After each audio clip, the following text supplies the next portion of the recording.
الحمد للہ رب العالمین والصلاة والسلام علی سید المرسلین وعلی آلہ واصحابہ اجمعین اما بعد فاعوذ باللہ من الشیطان الرجیم بسم اللہ الرحمن الرحیم اللہم صلی علی محمد و آل محمد۔ ایک بزرگ تھے، وہ کسی لڑائی پہ نکلے، جنگ پہ نکلے تو وہ راستہ بھول گئے۔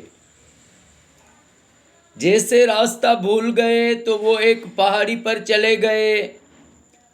جب اس پہاڑی پر چڑھا تو وہاں پر دیکھا کہ نصرانی ہیں جو بڑے تعداد میں وہاں پر موجود ہیں، ہزاروں کی تعداد میں موجود ہیں۔ اور ایک اس نے دیکھا کہ ایک وہاں پر خالی کرسی پڑی ہوئی ہے، تو اس نے ان سے پوچھا کہ یہ کیا ماجرا ہے، تم اتنے لوگ یہاں پر جمع ہوئے ہو اور یہ جو کرسی پڑی ہے؟ تو انہوں نے بتایا کہ ہمارا پادری آتا ہے، سال میں ایک بار آتا ہے اور ہمیں وہ واعظ کرتا ہے، سناتا ہے، تو ہم جو ہے پھر اس پر عمل کرتے ہیں۔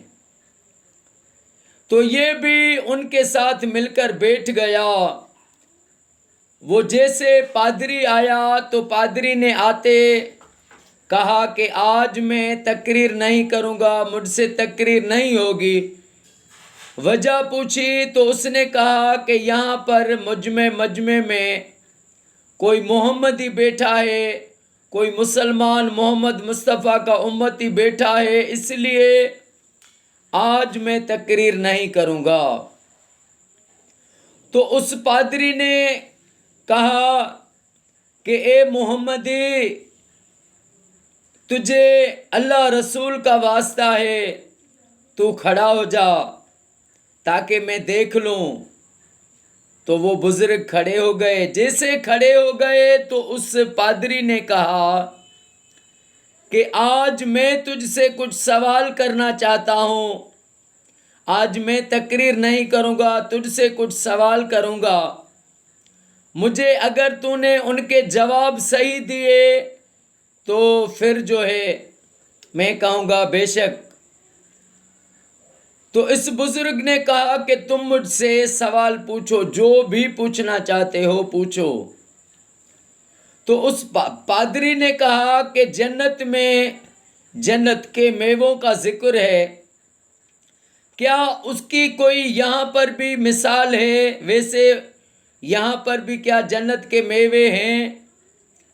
تو بزرگ نے فرمایا جو قرآن میں جنت کے میووں کا ذکر ہے وہ میوات یہاں پر ہیں، لیکن ان کا ذائقہ اور ہے، ان کا ذائقہ اور ہے۔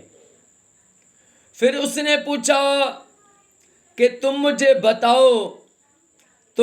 بتاؤ کہ 4 نہریں جو ہیں وہ جنت میں ہیں، تو اس کا کوئی دنیا میں مثال؟ تو بزرگ نے فرمایا کہ ایک انسان کے کان سے پانی بہتا ہے جو کڑوا ہوتا ہے، ایک آنکھ سے بہتا ہے جو نمکین ہوتا ہے، ایک انسان کے ناک سے بہتا ہے جو بدبودار ہوتا ہے، اور ایک انسان کے منہ سے ہے اور وہ شیرین ہے۔ چاروں کا ذائقہ اور ہے، اور اصل چیز ایک ہی ہے، انسان کے مغز سے آ رہے ہیں۔ تو اس پادری نے کہا اچھا مجھے یہ بتاؤ کہ میں نے سنا ہے کہ جنت میں جنتیوں کو ایک سواری ملے گی، وہ سواری جیسے وہ جنتی اس پر بیٹھنے کا ارادہ کریں گے تو وہ تخت نیچے آ جائے گا، جب بیٹھ جائیں گے تو وہ پھر اوپر اڑتا ہوا اوپر ان کو لے کے جائے گا۔ تو اس پر بزرگ نے فرمایا کہ اس کی مثال دنیا میں یہ ہے کہ جب اونٹ آتا ہے تو اس کو جب سواری اس پر بیٹھنا چاہتی ہے تو وہ نیچے بیٹھ جاتا ہے، اور جب اس پہ سوار ہو جاتا ہے تو وہ اتنا اوپر کھڑا ہو جاتا ہے۔ تو اس نے کہا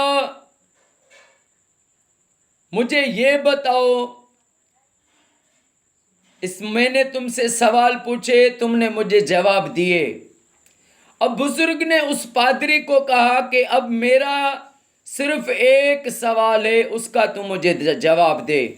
تو نے جو سوال کیے میں نے جواب دیے، اب مجھے صرف ایک سوال کا جواب تو دے۔ پادری نے کہا پوچھو۔ تو اس بزرگ نے کہا بتا، جنت کی چابی کیا ہے؟ تو پادری نے کہا تم نے جو سوال کیا ہے اس کا جواب میں دوں گا۔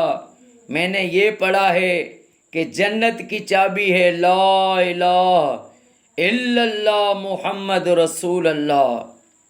اب اس نے کلمہ پڑھا، وہ پادری وہاں پر مسلمان ہو گیا۔ اس نے کہا میں آج کے بعد آخری نبی حضرت محمد مصطفیٰ صلی اللہ علیہ وآلہ وسلم کا امتی ہوں، میں نے کلمہ پڑھ لیا۔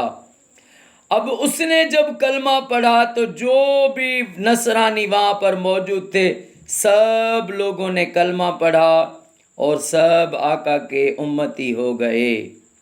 تو یہ اللہ والوں کی ان کی تبلیغ، نہ انہوں نے کسی پر ڈنڈا اٹھایا، انہوں نے حکمت سے تبلیغ کی، محبت سے تبلیغ کی۔ اب اور ان کو کیسے جواب دیے، کیسے مطمئن کیا۔ تو اولیاء اللہ جو ہیں، بزرگان دین جو ہیں، انہوں نے ہی آقا کریم صلی اللہ علیہ وآلہ وسلم کی دین کی تبلیغ کی ہے۔ اللہ پاک ہمیں ساری زندگی اپنے کریم آقا پر درود پاک پڑھنا نصیب فرمائے۔ اللہ پاک میرے آقا کی امت کو فرقہ واریت سے بچائے۔ اللہ پاک ساری دنیا میں جہاں بھی مسلمان رہتے ہیں سب کو یہ سعادت دے کہ وہ اپنے گھر میں لاکھ درود پاک پڑھوائیں۔ السلام علیکم ورحمۃ اللہ وبرکاتہ۔